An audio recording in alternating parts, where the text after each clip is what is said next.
It's day 29. I wanted to talk about how to get yourself to do things. My dog is coughing. I wanted to talk about how to get yourself to do things that you don't really want to do, or you want to do it in the long term, but in the moment you're not feeling it. So this is kind of an extension of yesterday's video. So if you haven't watched that, just watch that.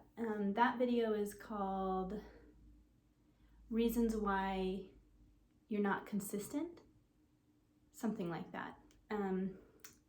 It was posted on August 28th, 2022. So find that video and then watch this video.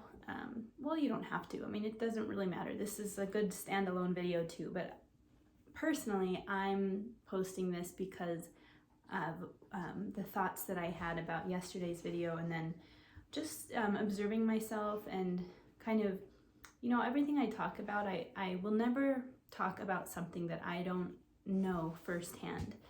That's like ground rules. Like, I have to experience it for myself to be able to share it with you. And if I'm going to portray myself as a coach or a guide or some sort of example or leader, I have to know it firsthand first. I have to experience for myself.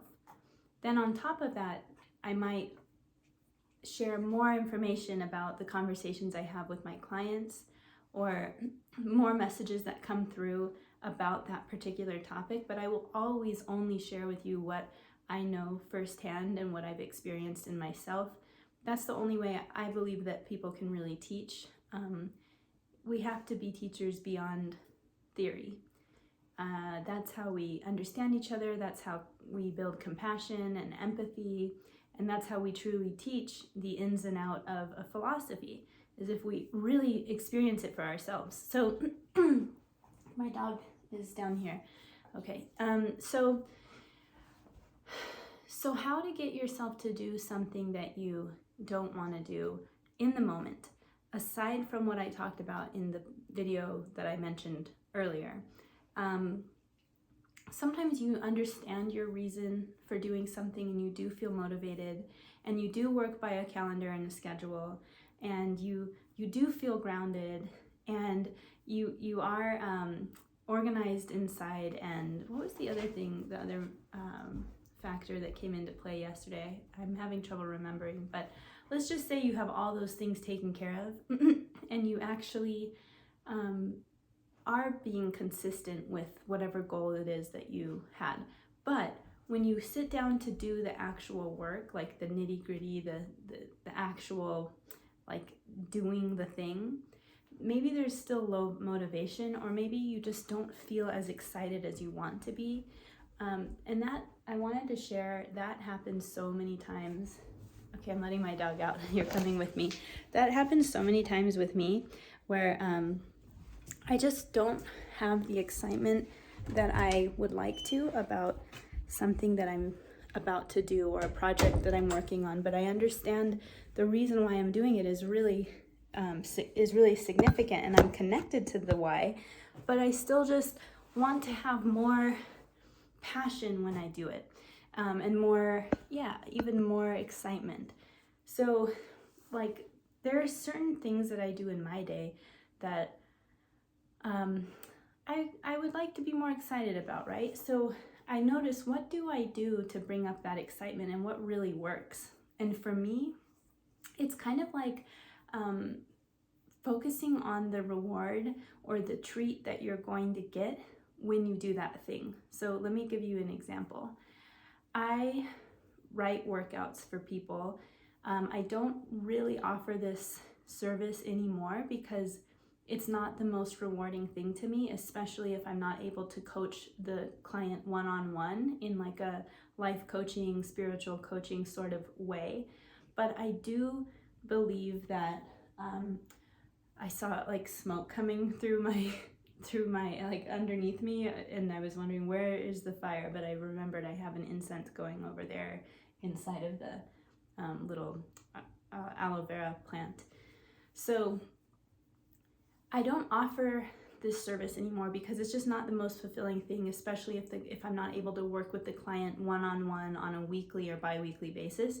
So I'm not advertising that I build workouts for people unless you're someone who is interested in the whole package, like working on the spiritual side and the mental side and the emotional side as well as the physical practice. Then I might take in a new client. But anyways, my point is I have some clients who just do the fitness training with me, and it's not my favorite thing to do. I call it programming. So I program these workouts. They're custom workouts for my clients in a special app where the app delivers their special workout to them that I designed for them, and it's based off of the client's current fitness level and their schedule and the time that they have that day and all of it. So it's very custom, and I sit down and I program these workouts for those clients on Mondays. Every Monday, that's like one of the biggest things that I do on Mondays. And I love my clients, but sometimes I'm not engaged. Like I don't want to program for them if I'm not feeling engaged or if I'm not feeling passionate about doing this. So I always will get myself into a state that I'm excited before I begin, because I don't want to do work that's like half-assed, and I don't want to do work that isn't meaningful. And I think so many of us relate to this, right? So for me, it's programming, and there's other things that I do in my days that I'm not the most excited about, but I know that that can change. And I know that you can relate. I'm sure you can. So just think about what it is for you that you're like, I'm kind of like dragging my feet, or I'm just not feeling the excitement that I want to have, or whatever it might be, right? So this is what I do. First of all, I think about, it's not a work session. It's not me just going in and doing work. First of all, I think like, how am I connecting to these people? How am I going to change their lives? And really, like, how am I serving them? That's the thing, is like, how am I serving the person and the collective at large? What's the real reason I'm doing this, right? So it's going back to the why, like remembering why are you doing it? The deep reason why. And I did talk about this in my last video about how to determine if you're on a surface level why or if you're working at a deeper level why. And we want to work at both. Surface level whys are important, but even more important are the deeper level whys and the deeper level purpose for why you are doing something. So if you don't know exactly what I mean, just watch the previous video. So I start there, but then I think about what else do I get to do in that time that's really fun. And for me, it's music. I love listening to music. I play all different types of music in my workday. Sometimes it's just really chill music that is like just instrumental, and it's kind of almost like coffee shop music or like gamer, like a background of a video game. I've heard that that's kind of the style I have. But I love, there's like a group called Emancipator. I love Emancipator. There's another group that I really like called, what is it? What are they called? Oh, I can't remember right now. But there's just like some really good artists out there that I found, and then when I found them, Spotify or Pandora will suggest more like artists to you. So I've really expanded on this playlist called, if you want to find it, you can actually go to my, I share this playlist publicly because I think it's really useful, and I give it to a lot of clients and friends and stuff and family members who have a hard time focusing, because this playlist is to help you get into the groove of doing mental work at your computer. So it's also a really good playlist for yoga or stretching or making dinner or cleaning. It's like a really nice playlist that will just kind of get you in the flow, like get you in the groove of whatever you're doing. So this playlist is called the number one, and then Mental Center playlist. I think it's called Mental Center, but I have the number one in front of it just so I could easily find it. And I guess I'll put that in the description of this video. So yeah, if you're curious about that playlist, just go to the description. But my point is, I get excited when I think about what music am I going to listen to today. So I really like death blues. I'm not sure if you know what that is, but it's a style of blues. I like folky music too. I also like just happy music, like pop kind of sounds. I love classic rock, but I'll usually listen to music that I don't care about that much when I'm doing, like, I guess what I'm saying is I don't want to be distracted by the lyrics. So I won't play songs that I like to sing along to or that I know very well when I'm doing programming for clients or typing up, like writing, because I do a lot of writing for my work too. So I'll listen to music and songs that I enjoy the sound of, but I don't really know the lyrics, or I'm not trying to sing along, or I'm not thinking about the lyrics in my head. So as you can see, I get really excited about music because it's fun. Like I love it. I think it flavors up life. It puts a flavor on our lives in a way that I think nothing else can really do it. Like music can totally change your state.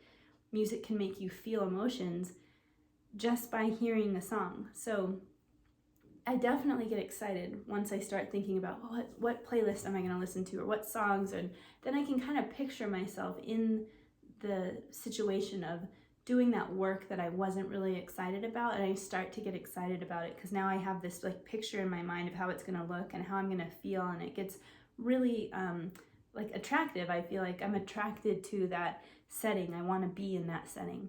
So another thing is like the ambiance. I really am a pretty what's the word, when someone's interested in aesthetics, I'm a very aesthetic person. So if I picture my desk being really clean and like lighting a candle or a few candles around me, or putting incense on, and the kind of music I'm gonna have, or if I'm gonna make a special drink for myself, like a special tea drink that I make it really yummy and like just kind of spoil myself with that, I do get excited to do the work because now I'm creating an experience.